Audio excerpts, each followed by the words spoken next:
guys, for today's video, magluluto po si Mama ng kinamatisang manok. Tara, matuto po tayo magluto ng kamatisang manok. Let's go! Ito po ang ating mga sangkap.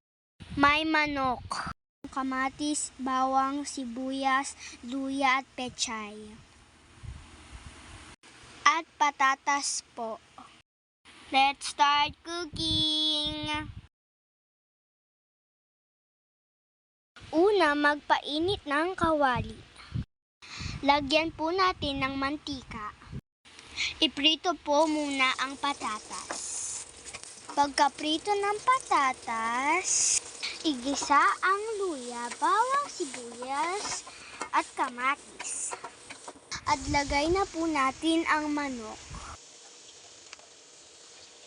Lagyan natin ng patis. Igisa ng mabuti para kumapit ang lasa ng mga sangkap. Guys, pag ganito na ang kulay, ilagay na ang patatas.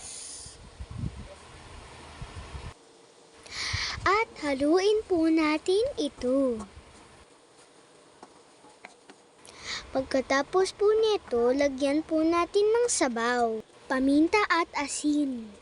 Hayaan natin kumulo ng 5 minuto para maluto ng gusto ang patatas at manok.